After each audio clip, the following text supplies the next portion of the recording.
Muy buenos días a todos y feliz viernes 11 de septiembre de 2020. Feliz Día de Cataluña a todos aquellos que estéis en Cataluña. Y bienvenidos de nuevo un día más, un viernes más, a un vídeo contestando a preguntas que es el número 164. ¿Te gustaría contar con un abogado de tu confianza que responda a tus dudas en menos de 24 horas, especialista en Derecho de la Seguridad Social y en Derecho Laboral? Pues bien, hemos lanzado un nuevo servicio Premium que te dejo arriba en este vídeo y en los detalles de este vídeo para que puedas ver toda la información en relación al servicio de Capmany Premium. ¿Qué tal? ¿Cómo estáis todos? Espero que estéis muy bien. En este sentido empezamos ya pues esta nueva normalidad, la semana previa a que empiecen los coles a partir de el lunes. Veremos qué es lo que va a suceder, porque al final esto es lo que mueve un poco el mundo, las carreteras, el llegar a los trabajos, etcétera. Y veremos a ver qué sucede a partir de la semana que viene, que iniciaremos ya los directos a partir del miércoles que viene. Ya iniciaremos los directos que veníamos haciendo durante todo el estado de alarma y durante pues, el periodo anterior a estas vacaciones de agosto. Bien, dicho esto, como siempre, antes de empezar el vídeo, si os gusta este tipo de vídeos, os pido que le deis al like, que os suscribáis al canal si aún no sois suscriptores y así consigáis pues, seguir a esta familia de más de 85.000 personas que somos en Capmany Abogados. Bien, dicho esto, antes de empezar a contestar las preguntas también, os quiero comentar los vídeos que hemos hecho estas semanas y los contenidos que hemos hecho. Básicamente son dos sentencias, dos casos de éxito del lunes, como siempre, una en formato texto que podéis leer en la web y otra en formato vídeo en el canal de YouTube. La que es en formato de texto en el blog, podéis ver una sentencia en un juzgado le dio la total por fibromialgia a una mujer en la que solo le había valorado una lumbalgia. Y en el caso del vídeo, mi compañero Marc hizo un vídeo sobre una incapacidad total por pérdida de movilidad en la columna. También muy interesante dicha sentencia. Y por último, el martes, mi compañera Marta hizo un vídeo divulgativo sobre los despidos, que ahora va a haber muchos, está habiendo muchas consultas que nos hacéis son sobre despidos y en este caso pues se explica cómo hay que firmar el finiquito para después poder reclamarlo, qué tenéis que hacer a la hora de firmar ese finiquito y los consejos con respecto a ello. Muy bien, y ya si os parece empezamos a contestar a las preguntas de la audiencia. La primera pregunta nos la hace Sueli Ramos y dice: ¿qué pasa con Hacienda a la hora de la declaración cuando tienes la incapacidad permanente total? Trabajando y no trabajando. Gracias. Bien, gracias Sueli por la pregunta. En este sentido hemos de saber que la pensión por incapacidad permanente total para la profesión habitual, a diferencia de la incapacidad absoluta y la gran invalidez, sí que tributa por IRPF, es decir, que se tiene que pagar renta.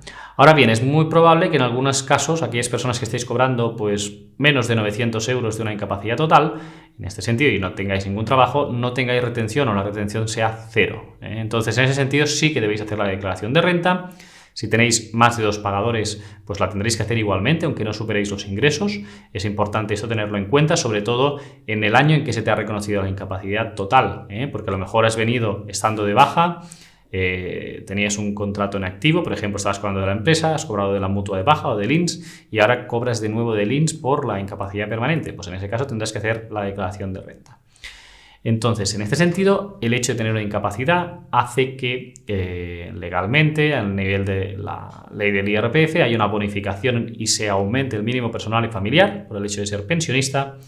Y por último, también hemos de tener en cuenta lo siguiente: si tienes un nuevo empleo, también tributarás por ese empleo, ¿de acuerdo? Entonces, todo esto lo que hace es que al final el IRPF sea un poco más bajo, la retención, el porcentaje de retención, por el hecho de tener una incapacidad permanente. Pero en todo caso, importante que se debe presentar la declaración de renta, por tener esa incapacidad permanente total.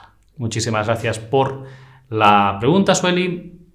Vamos con otra pregunta, nos la hace Francisco José Alcaide Guirao y nos dice lo siguiente: tengo la total y me gustaría dejarla para darme de alta de autónomo y seguir con mi trabajo de antes. ¿Puedo rechazarla?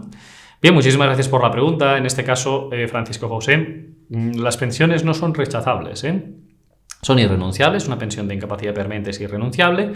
Entonces, en este sentido, lo que tendrías que hacer es solicitar esa compatibilidad. ¿Qué es lo que tendrías que hacer? Pues la ley lo que dice es te tienes que presentar un escrito en el INS diciendo que a partir de tal fecha te vas a dar de alta de autónomo para hacer una actividad económica X, la que venías haciendo antes. Entonces ellos tienen la facultad de revisarte de oficio esa pensión de incapacidad permanente que tienes reconocida en régimen general y ellos, si ven que es la misma y entienden que tienes capacidad funcional para poder hacerla, de oficio te pueden revisar y quitar esa pensión. Por lo tanto, podrías hacer ese trabajo de autónomo e incluso se puede dar el caso de que no te la revisen, sigas cobrando la total para la profesión habitual que tenías y seas autónomo y cobres esa pensión también de incapacidad total. Plantéatelo porque también podrías hacer una cosa que es, en este sentido, por ejemplo, contratar a algún trabajador en media jornada que te pueda ayudar y que realmente haga esas funciones y de este modo podrás compatibilizar el tener la incapacidad total que tienes reconocida y el poder trabajar como autónomo en ese sector de actividad que venías ejerciendo. Muchísimas gracias, Francisco José, por la pregunta y mucha suerte en esta nueva andadura como autónomo. Vamos con otra pregunta, nos la hace David GR y dice: ¿la base reguladora es lo que se ha cotizado? Bien, no, la base reguladora no es lo que se ha cotizado. Lo que se ha cotizado cada mes es lo que es la base de cotización. Los trabajadores tenemos una base de cotización, ya sea por accidente de trabajo o por enfermedad común, y en ese sentido, pues cada mes cotizamos una cuantía en función de lo que paguemos o de lo que pague la empresa por nosotros. La base reguladora es pues el resultado de la aplicación de un cálculo que se hace en función de cada prestación. Cada prestación tiene una base reguladora distinta. Por ejemplo, una baja por enfermedad común, lo que es la incapacidad temporal, se mide con el mes anterior a la baja. Una incapacidad permanente, por ejemplo, derivada de enfermedad común de un trabajador de 40 años, pues se va a ver los últimos 5 años que ha cotizado, esas bases de cotización. En el caso, por ejemplo, de la base reguladora de una jubilación, en este año 2020 se cogen los últimos 23 años cotizados, las últimas bases de cotización de los últimos 23 años. Por lo tanto, base reguladora en sí es pues lo que dice cada prestación en la Ley General de la Seguridad Social, que las bases de cotización que se cogen para hacer el cálculo y determinar qué es lo que se va a cobrar. Por ejemplo, ya para acabar, para que se entienda esa diferencia, una incapacidad permanente, la base reguladora para una incapacidad absoluta o una total puede ser la misma. Siguiendo con ese ejemplo de un trabajador de 40 años, si todas las bases de cotización al final le dan de los últimos 5 años a este de 40 años para una incapacidad, le sale que la base reguladora son 1.000 euros. Entonces, si es una incapacidad absoluta, cobrará 1.000 euros, ¿de acuerdo? Si es una total, al ser menor de 55 años, cobrará 550 euros, porque es el 55% de esa base reguladora. Entonces, para hacer el corolario ya, y que espero que con esta explicación se haya entendido, la base reguladora es el resultado. A partir de aquí le vamos a aplicar los porcentajes correspondientes. Una viudedad, una incapacidad permanente, una jubilación anticipada, una incapacidad temporal que veíamos, etcétera, etcétera. Muchísimas gracias por la pregunta, David. Vamos con otra pregunta. Nos la hace en este caso Mari C. Y dice lo siguiente: buen día, tengo edad de jubilada y faltándome un año de cotizaciones para llegar a los 15 años. ¿Se puede cancelar ese año por adelantado en régimen especial o en cualquier régimen? Gracias. Bien, pues no es posible esto, Mari. Lo que no se puede hacer es pagar por avanzado para poder jubilarte ya y tener esa cotización.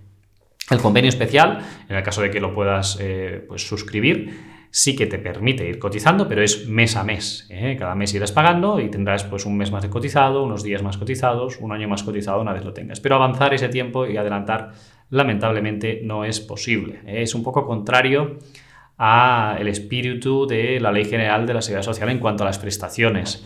¿Cuál es ese espíritu? Pues que no se puedan comprar, en ese sentido, las prestaciones, y el convenio especial es un poco la excepción que pues confirma la norma, en el sentido de que aquellos trabajadores que les pueda quedar algo para poder acceder, como es tu caso, o aquellos trabajadores que no quieran ver tan penalizada una jubilación anticipada, por ejemplo, o no quieran perder las coberturas que se tienen en todos los sentidos, pues se les deja en un breve periodo de su vida tener ese convenio especial, pero no de forma genérica para poder acceder y adelantar tiempo esa cotización. Muchísimas gracias, Mari, por la pregunta.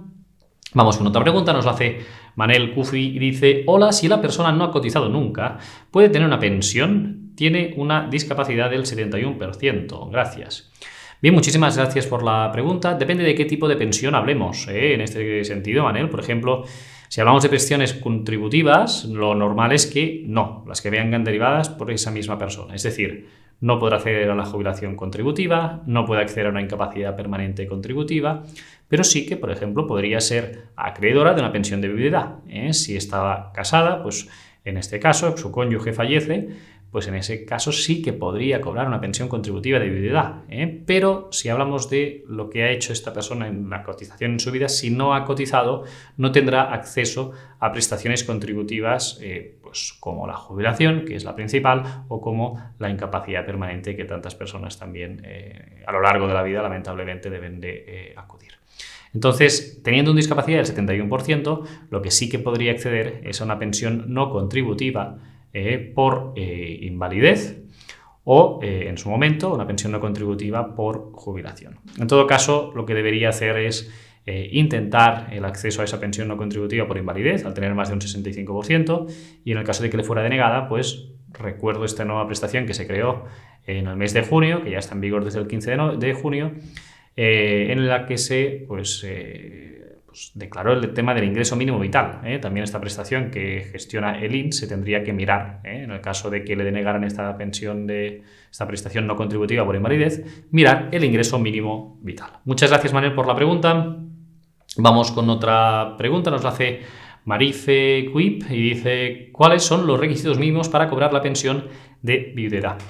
Bien, muchísimas gracias por la pregunta, Marife. En este sentido, hay pues requisitos por los dos lados, ¿vale? Para tener derecho a cobrar una pensión de viudedad, pues el fallecido, el finado, ¿no? El cónyuge que falleció, lo que tiene que haber cotizado, si es por enfermedad común, esa muerte, debe haber cotizado como mínimo 5 años en la Seguridad Social. Si no ha cotizado 5 años y estaba de alta en la Seguridad Social, pues no genera derecho a la pensión. También puede ser si es pensionista de incapacidad permanente, de jubilación, también pues si esa pensión, si no se tienen los 5 años de cotización, pero es por un accidente, ese fallecimiento, entonces también generaría pensión de viudedad.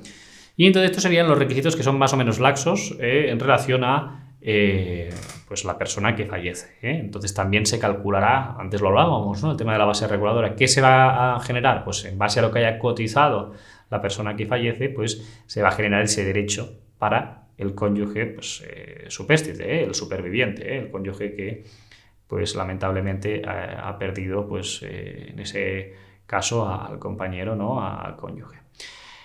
Dicho esto, los requisitos para la parte del cónyuge superviviente, ¿no? Supérstite. En este caso estamos hablando de unos requisitos que son básicamente haber contraído matrimonio y entonces aquí hay un requisito alternativo que se debe cumplir. Es decir, se tiene que estar casados y si se tiene hijos, pues ya está, ¿vale?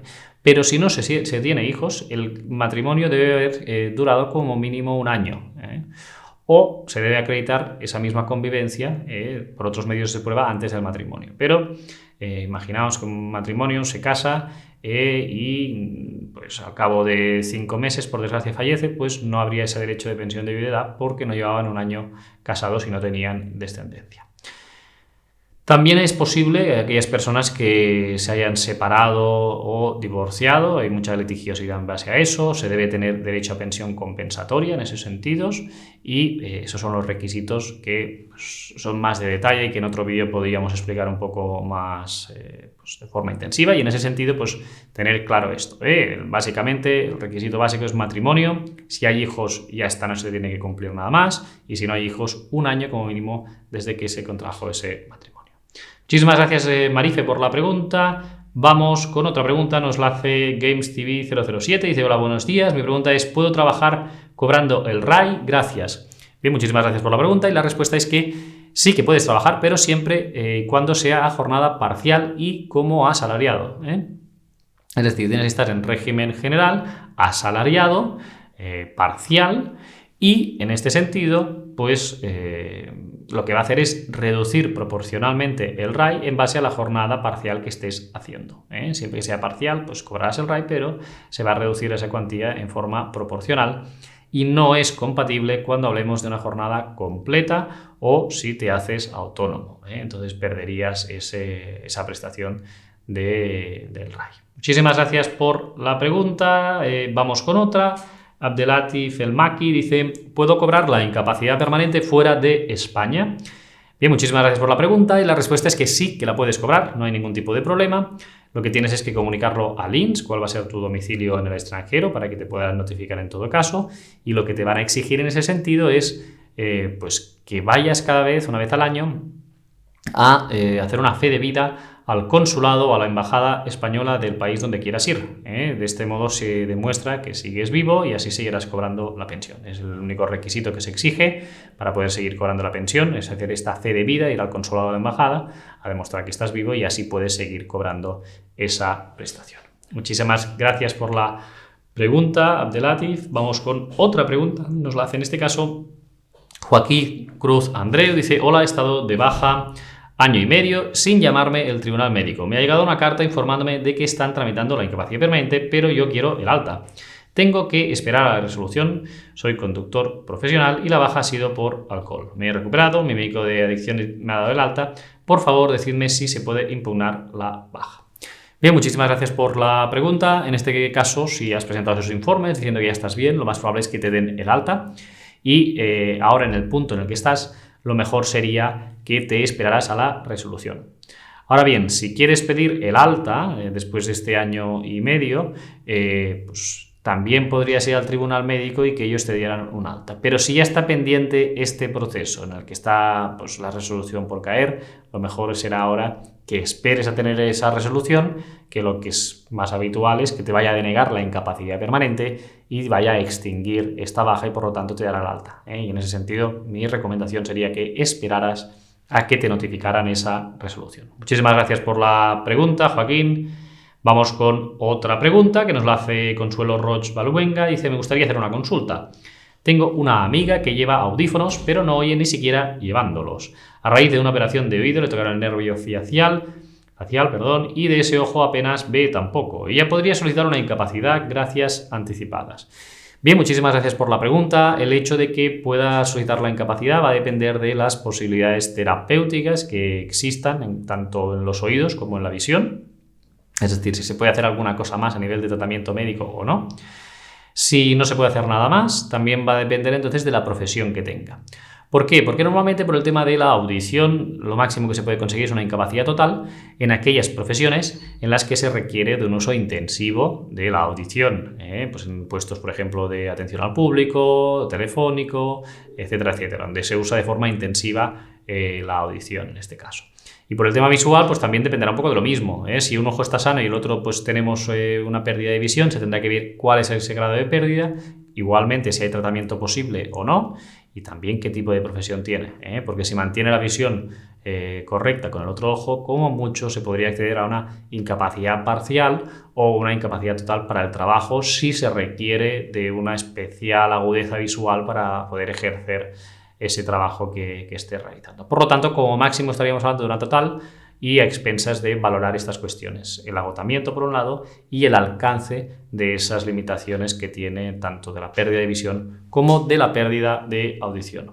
Muchísimas gracias, Consuelo, por la pregunta y vamos ya con la última pregunta de hoy que nos la hace Manoli Blade Fraile y dice: hola, mi pregunta es ¿cuánto tiempo tengo que estar de baja para solicitar la incapacidad permanente? Gracias.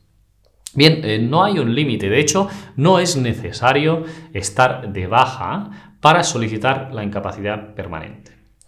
¿Esto por qué? Esto es muy importante que se tenga en cuenta. La Seguridad Social a veces deniega la incapacidad por este motivo y ello es porque hacen una interpretación pues estricta de lo que es la definición de la incapacidad permanente, que básicamente en la Ley General de la Seguridad Social se dice que se declarará un trabajador en incapacidad permanente cuando tras haber agotado una baja médica pues hay unas secuelas que no le permitan pues, hacer su trabajo, ningún tipo de trabajo, etc. Entonces, la jurisprudencia ha aclarado que este artículo pues no exige la baja médica cuando ya estamos hablando de que una persona tiene secuelas definitivas. Es decir, si una persona, por ejemplo, por un desprendimiento de retina, tiene una pérdida de visión y es irrecuperable, no tiene sentido que esté de baja médica para poder solicitar la incapacidad permanente. La puede solicitar incluso estando de alta, si no ha cogido la baja. Y eso es así porque de baja médica, el requisito para poder estar de baja médica es que tienes que tener una asistencia sanitaria, un tratamiento médico que permita curar a la persona, es decir, ya no tengo esa lesión o enfermedad, o bien recuperarla hasta el punto de que tenga una capacidad funcional suficiente como para poder hacer el trabajo. Es decir, puedes tener una enfermedad que sea crónica, que en un momento agudo no puedes hacer tu trabajo, pero que tras un tratamiento sigues teniendo la enfermedad, pero está con una sintomatología y con unas limitaciones que te permiten hacer tu trabajo. Esa es la única situación en la que uno puede estar de baja médica. En el caso que os exponía del desprendimiento de retina, no tiene ningún sentido que ese trabajador esté de baja médica, no cumple los requisitos y ya tiene unas secuelas. Distinto es que se valore si puede hacer un trabajo o no, el alcance de esa limitación por esa pérdida de visión, por ejemplo. Pero, insisto, que es posible solicitar la incapacidad permanente estando de alta, trabajando, sin necesidad de pasar por una baja médica.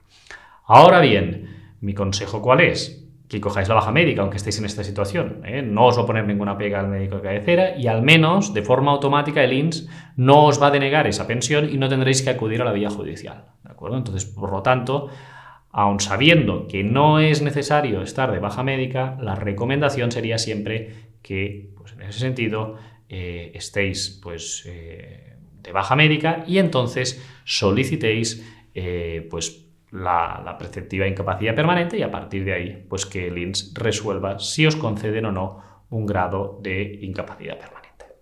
Bien, y dicho esto, vamos a hacer como siempre los reconocimientos, en este sentido a las personas, los agradecimientos de esta semana. Tenemos en este caso a Fernando Ordóñez Aragón, que ha dicho excelente vídeo. Nines Voy Ahora dice qué bien explicado, los vídeos me parecen muy interesantes. Y Gaby dice enhorabuena por vuestros vídeos. Bien, muchísimas gracias a todos por los agradecimientos, a todos por aquellas preguntas que nos habéis formulado y nos vemos la semana que viene aquí con nuevos contenidos, nuevos casos de sentencias de éxitos, nuevos vídeos divulgativos. También el miércoles que viene haremos el primer divulgativo de esta segunda parte del año 2020 y, como no, los viernes en los vídeos de contestamos a preguntas que hacemos siempre. Muchísimas gracias a todos, que acabéis de pasar un feliz viernes y un feliz fin de semana a todos, aquellos que seáis de Cataluña, pues que paséis una feliz diada y nos vemos aquí la semana que viene con nuevos vídeos que prepararemos para vosotros. Que tengáis un feliz fin de semana.